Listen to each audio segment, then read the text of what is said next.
Bismillah ar-Rahman ar-Rahim. Alhamdulillahi wa kafa wa salatu wa salam ala Habib Mustafa wa ala alihi wa ashabihi wa ala man ittaba'al huda amma ba'd. Rabbi shrah li sadri wa yassir li amri wahlul 'uqdatam min lisani yafqahu qawli. Subhanaka la ilma lana illa ma 'allamtana innaka antal alimul hakim. Amin ya rabbal alameen. Assalamu alaikum wa rahmatullahi wa barakatuhu, dear viewers, and welcome to another episode to our study room discussions, where we simplify, summarize, or even comment on some of the most complex topics on Islamic sciences, or better known as Ulum al-Islamiyya. Before we begin, please don't forget to like, subscribe, and share this video for Sadaqah Jariyah, and go onto our YouTube channel for more content. So in this particular session, we're going to be discussing it's a hadith, is going to fall under the genre of Usul Hadith, and we're going to be discussing Orientalism versus Traditionalism approach. So what that basically means is that in the academic arena, where you have a lot of non-Muslims writing about hadith, then this term traditionalism and Orientalism usually comes about. So basically what it is, it's a contrast. It's a contrast of the differences and the different or the divergence of approach to hadith. So sometimes there are Western scholars that they approach hadith in a particular way, and there are many scholars, there are many Western academics that who have researched in depth and a lot in hadith sciences. So when you have non-Muslims researching about hadith, for example, or anything to do with Islam in general, they usually refer to as Orientalisms, okay? Versus traditionalism. Traditionalism basically means the Sunni mainstream Sunni scholars. So, for example, we have the famous muhaddithin of the authors of the Sahih Sitta, of the 6 canonical works of hadith. We have people like Imam Ahmad ibn Hanbal rahmatullah, Imam Shafi rahimahullah, and so on. So in the academic world, they refer to them as traditionalism. So in this short episode, for those who are for Usul Hadith students who are not familiar with these with the approach of Orientalism and traditionalism, this video will just give you a brief summary and a basic understanding of the divergence of approach of Orientalism versus traditionalism. So I will begin by discussing 4 main topics areas. Number 1 is definition of Orientalism, because we already know what traditionalism is, i.e. the early Muhaddithin scholars, so I'm not going to go into too much in the details, but I'm going to be focusing on Orientalism. So number 1 is the definition of Orientalism. Number 2, the famous Orientalist scholars, Western scholars who research in Islam, Islamic law and Hadith. Number 3 are the key differences between certain key figures. And number 4, the general response from the traditional perspective against the Orientalist approach, and their study, Orientalist study to hadith. Now, before we begin, if there's anyone who's interested in this study, then I will highly recommend reading the works of Dr. Mustafa Al-Azmi. Dr. Mustafa Al-Azmi, who's passed away now, rahimahullah, he is one of the pioneering traditional scholars who has written extensively in rebutting and responding to Orientalist claims about hadith, Quran, and Islamic law. So you had many various Western scholars who have written on the studies of the preservation of the Quran, for example, on the preservation of hadith, the preservation of Islamic law, and many of the because they tend to usually approach from a skeptical point of view. In other words, they're casting doubt to the authenticity of Islamic law, of hadith, and as well as Quran preservation. So Dr. Mustafa Al-Azmi rahimahullah, he had dedicated his entire life, most of his academic profession, in towards responding, analyzing, critiquing the works of the Orientalists as Orientalist. So I would highly recommend reading his works, and much of my discussion here is centered around Dr. Mustafa Al-Azmi. So there are many others, but he's one of the key scholars that I would highly recommend to the students. But in any case, let's begin. So the first is the definition. What is the definition of Orientalism? It is the study and representation of what we call the Orient. It's from the word Orient, so a term that which historically is used in Western discourses to describe the cultures, societies, the people's lifestyles of Asia. So in our context is the Middle Eastern studies. So Middle Eastern studies. So whenever you're in university, you're studying in Middle Eastern departments, for example. Okay, right. So in the Middle Eastern department, you study Arab culture, their lifestyle, the societies, etc. Within that, there's a genre of Islamic studies, or there's a genre of Hadith studies, Quran studies, Islamic law studies, from their perspective, obviously. So the Orientalists, so it's from the Orient, where it's a Western discourse that they study the Asians, the Arabs, and the Middle Eastern cultures from their perspective. So they typically view the East solely through the Western lens. They usually view the East solely through the Western lens, and they often impose Western values or Western orient on non-Western societies. So what that basically means is that they tend to superimpose Western values or Western ideas on non-Western societies. And many have even argued that this Orientalism, it's a kind of an intellectual colonization. As intellectual colonization, in other words, colonizing the minds of the non-Western societies, wherein the Western values is deemed supreme, and to be much more advanced in terms of culture over non-Muslims or non-Western societies. Non-Western societies. Now, when we say non-Western societies, I'm not referring to only specifically Muslims or Arabs, Muslims, but it could be anyone who is not considered to be a Western, a non-Western. So, for example, Africa, for example, it could be even Central Asia, for example, China, Russia, etc. So all of them fall into this genre too. But we're here specifically focusing on Muslims here. And one of the best works on Orientalism is Edward Said. So Professor Dr. Edward Said, he is one of the most intellectual figures. He was a non-Muslim Christian Palestinian. Even though he had like a literature background. But he was the first one ever to coin this term Orientalism.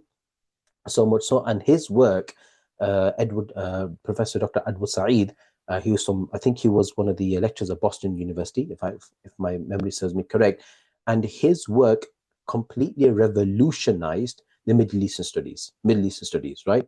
Because he was one of the first ones ever to identify and to academically challenge Western narratives and Western's imposition against non-Muslims, against non-Western societies, That's what his whole work frame, and he's written many books. So, for example, he's written books on, for example, the Palestine issue. He's written books on the how Western societies, how Western scholars have done a great disservice. They've done a great disservice against non-Western societies by imposing their values into a form of intellectual colonization, and so on and so forth. On YouTube, there's many of his interviews. I would highly recommend watching some of his interviews to give you an idea. And you can even purchase his books. And especially, one of the interesting books that I found of Dr. Edward Said was that how Muslims are portrayed in the media. So how Muslims are portrayed in the Western media. So when Muslims, unfortunately, are portrayed negatively, what are the underlying reasons and what are the underpinning ideas and values? And what's the ideology behind this? His works are very suitable and very relevant for this. But in any case, but in short, for simplicity, it adopts a reductive portrayal of Western civilization. To sum up, that it is a framework of ideas, a set of ideas and notions that shape Western scholars' negative perception of Eastern cultures, Eastern or non-Western cultures. So that is the definition of Orientalism. Number two, Orientalist scholars, specifically related to Hadith and Islamic law studies. So there are many scholars, but there are two main scholars who are considered to be the pioneers or at the forefront in leading the leading figures in Orientalism study in regards to Hadith and Islamic law. And many other Western scholars, they follow their path, they follow their ideas. Number one is Ignaz Goldziher, and number two is Joseph Schacht. Okay, Ignaz Goldziher, He was born in the year 1850 and 1920, and he passed away in 1921. So 1850 and 1921. So Goldziah, that he is often regarded as one of the founding figures of modern Orientalist scholarship and Orientalist studies on Hadith. So one of his famous works, I cannot pronounce it, but it's basically translated as Muslim studies. Many of his works are translated. So there's another one that I have on in his studies on Muslim theology. It's in my library collection, and he argued that many of the hadith were shaped by political, theological, and social needs of the early Muslim community. Right. So he basically argued that many of the hadith that were compiled and codified, there was a political, ideological, and social agenda. There was a social agenda for the early Muslim community, and he argues and he postulates that they were not originated by the Prophet sallallahu alaihi wasallam, but rather you had political leaders. They fabricated many hadith in order to suit their political and ideological agendas. That's basically what he is, okay? So even though he talks about hadith, but he's more broad, and I will discuss the key differences between them. In any case, that's Ignaz Goldziah. Then you have Joseph Schacht. So Joseph Schacht, he was born in the year 1902 and passed away in 1969. So he was born in 1902 and passed away in 1969. So Schacht's seminal work, okay, one of his seminal primary works was the origin of Muhammadan jurisprudence. So his primary focus was on Islamic law, and the role of hadith within Islamic law. How hadith, what function that hadith played in the development of Islamic law. So he introduced the concept, something called, so there are many ideas that he had, but one of the concepts that he had was projecting back, which basically means ascribing later legal and theological developments to the Prophet sallallahu alaihi wasallam.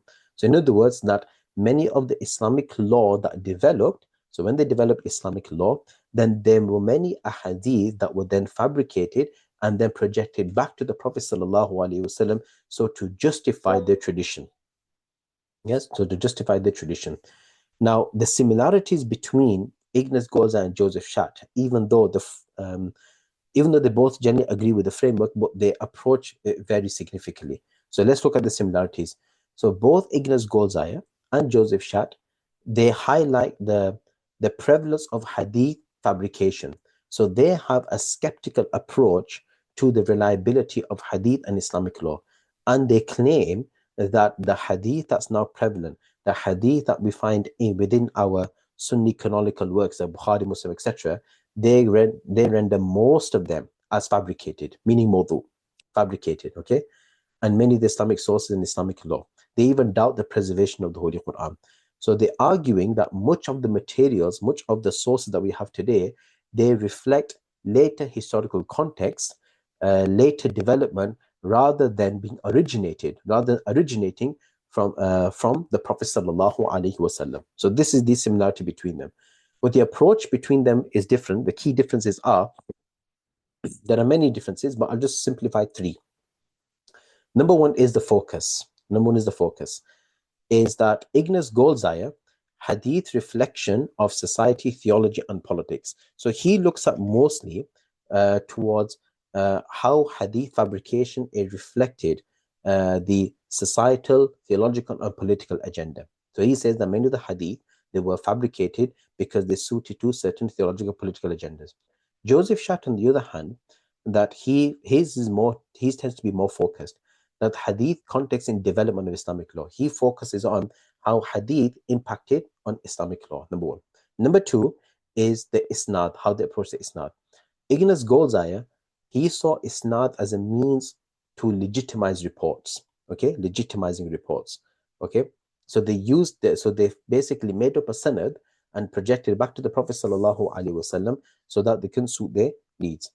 But he does not go into a systematic approach. Joseph Schacht, on the other hand, he does a systematic analysis, of using something called the common link theory. So he goes into systematic analysis of the chain, right? And then he notices in his word, discrepancy, using the fact of the common theory that these of the men, many of the men that were inserted, that were included in, they were mostly fabricated and included just so that they can have what he calls a so-called link back to the Prophet sallallahu alaihi wasallam. So he does more like a systematic analysis of the sanad, known as the common link theory. And number 3 is the theme itself, the difference in the theme. So we have the focus, isnad, and now the theme. Ignaz Goldziher, he covers a lot of ethics, theology, and sectarianism, and other politics, the political nature.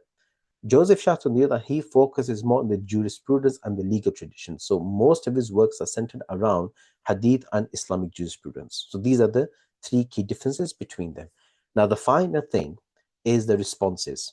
Now, Dr. Mustafa Al-Azmi and many others have discussed this. Even Sheikh Nuruddin Ittar in his Ulum al-Hadith, towards the end of the chapter, he responds to their arguments. And by the way, I forgot to mention, is that Orientalism, the Arabic term is known as mustashriqeen. So when in hadith studies, in Arabic hadith studies, when you come across the term mustashriqeen, is referring to Orientalists, and many of them have presented detailed arguments against them. But however, we'll present some of the main arguments. Okay, number 1 is that Orientalists themselves. So the first thing to understand is that Orientalists, one of the biggest and the fundamental flaws of Orientalists are that they're very selective in their source. So what we call something called confirmation bias. Whenever you read their works, you'll find there's confirmation bias. Confirmation bias is a fallacious argument where what you do is that you select certain pieces of information, you mesh them together, you present it in a way that conforms to your biases. It conforms to your biases rather than looking at the picture in of itself. So think of it like this, for example. Let's say you have like a whole jigsaw piece together, okay, right? And then within those, let's say you have about 100, 200 jigsaw pieces that make an entire image, okay, right? Now, what you do is that you may find about 3 or 4 jigsaw pieces, or maybe let's say 20 jigsaw pieces, for example, okay, right? They may have some kind of flaws. So what you do is then you pinpoint on these flawed jigsaw pieces and present a caricature, a false image of the actual portrait, saying that this is full of discrepancies. When in reality, you've only been selective in the approach. So that's the biggest issue that we have, that they adopt something called a reductive approach of narrowing the analysis to their preconceived ideas instead of having a holistic approach. Yeah, this is the problem that we have with Orientalists. Even let's just take an example of let's take an issue of the hijab, for example. Okay, right? This is just give you a better understanding. Take an example of hijab. Okay, right? Now you'll find many of the Western media outlets, okay, especially those who are very they portray a lot of anti-Muslim sentiments, right? They will always look at hijab as a sign, as a symbol of oppression, right? Symbol of oppression.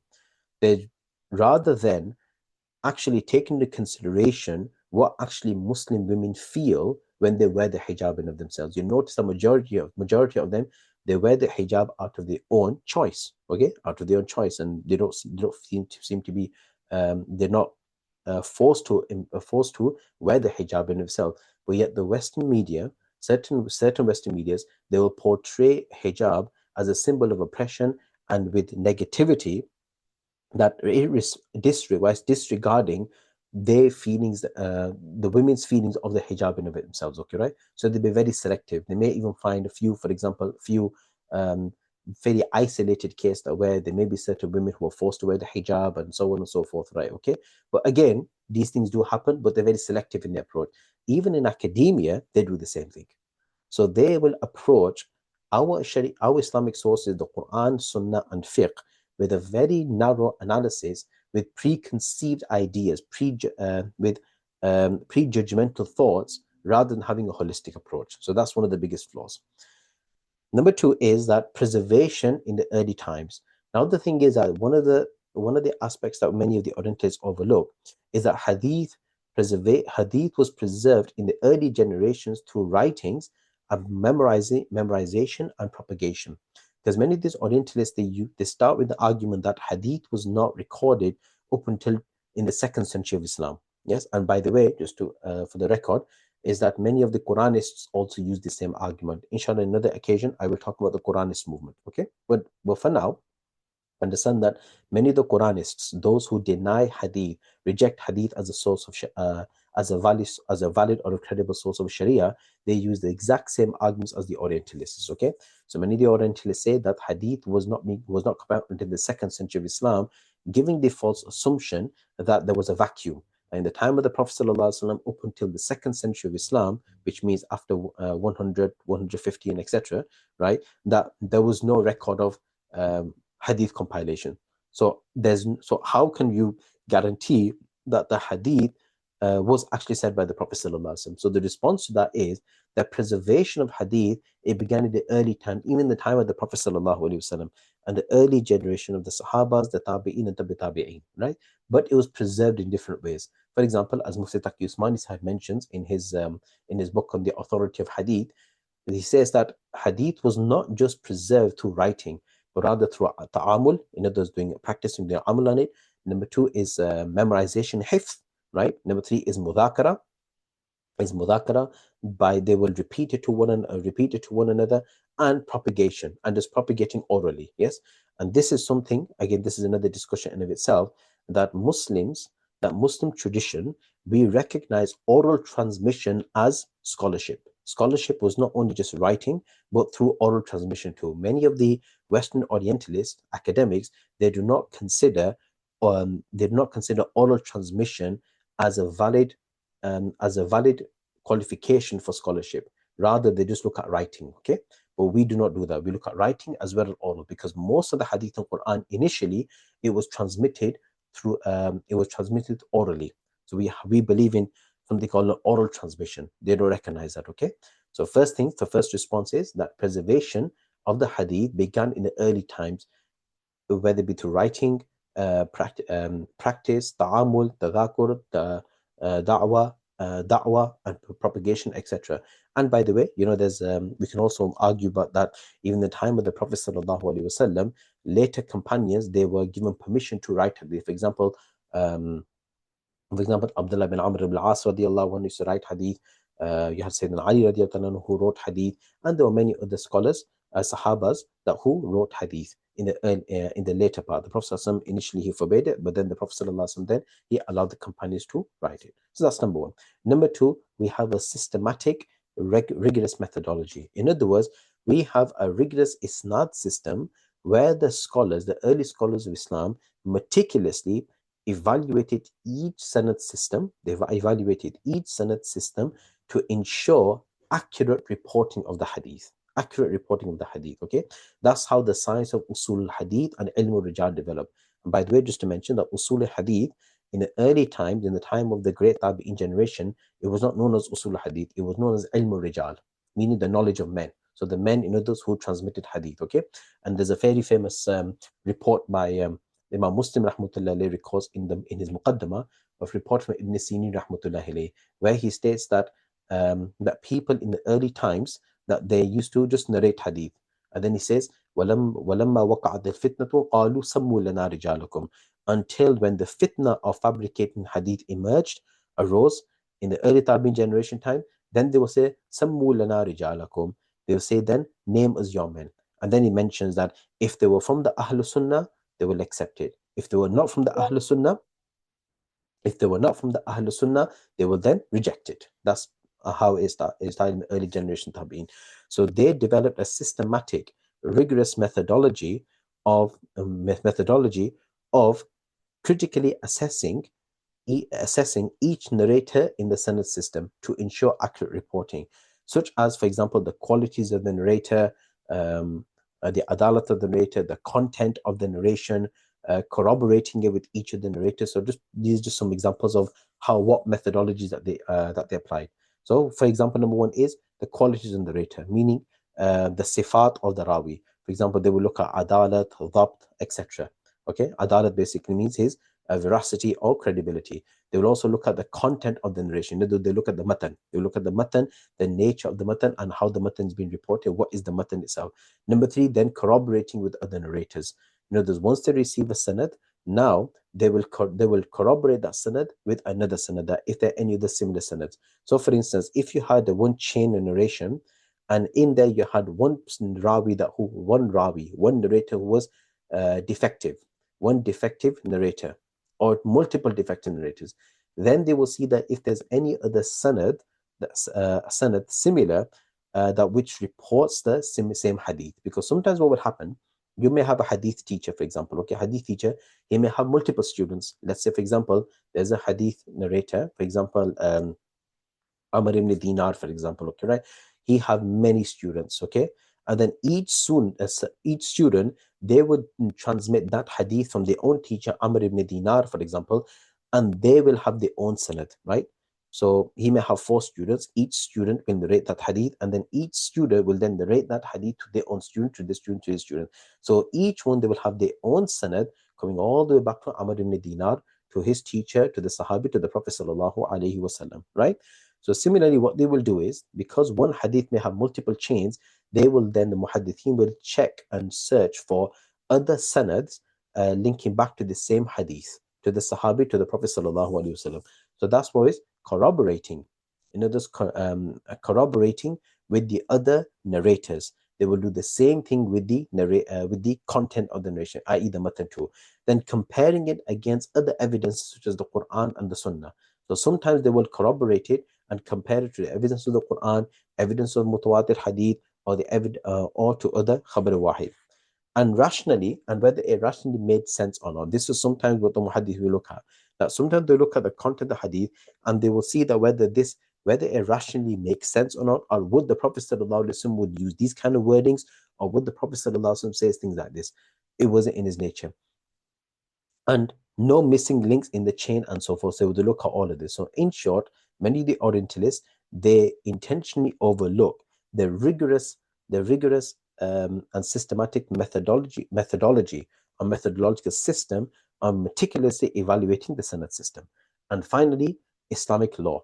Islamic law developed as a result of hadith, not vice versa, because Joseph Schacht, for example, he argues that Islamic law developed first and then hadith came about to support hadith, and they were fabricating in order to support their legal opinions. But that was not the case. Hadith developed first, and Islamic law developed as a result of hadith, because it served to preserve the Islamic faith and the tenets, and used to navigate social, political, and theological differences, and to navigate correct Islamic rulings. Okay, and we find many such examples, that where one person, for instance, relate a ruling, well, then when somebody would say, look, no, well, actually, there's a hadith of the Prophet ﷺ that conflicts this, what would they do? They will do ruju. Okay, they will do ruju, they will withdraw from that. And there are many such examples. Like, for example, it comes in famous that Abu Hurairah radiallahu anhu, that he was famously initially on the view that if a person made the intention of fasting whilst he's in the state of janaba, then his fast is not accepted. Okay, right? So one of Abu Hurairah's condition was that in order for your fast to be accepted, you have to be in the state of tahara from the beginning of Subha Sadiq. So if a person spent any short moment in the state of janaba, in the early part of Subha Sadiq, where fast begins, then your fast is not accepted at all. Then you had some of the Sahabiyas, they corrected Sayyidina Abu Hurairah radiallahu anhu, that there were many occasions where the Prophet sallallahu alaihi wasallam began his fast whilst he was in the state of janaba, and then he did ruju with that. Okay, right? Similarly, you'll find many examples in the times of the Imams Tabi'in, Tabi Tabi'in. But in short, that hadith was already existing, and when they would do ijtihad in Islam, when they would discuss Islamic rulings, they will search for verses of the Quran and the hadith. If something mentioned in the hadith, they will take it. If there's nothing mentioned in the hadith, nothing's categorical, then they will resort to ijtihad. So this is just a brief summary of this. I hope you enjoyed this. If you please don't forget to like, subscribe, and share and follow us on our other social media platforms. I look forward to seeing you in our next episode. Jazakumullah khair for listening. Wassalamu alaikum wa rahmatullahi wa barakatuhu.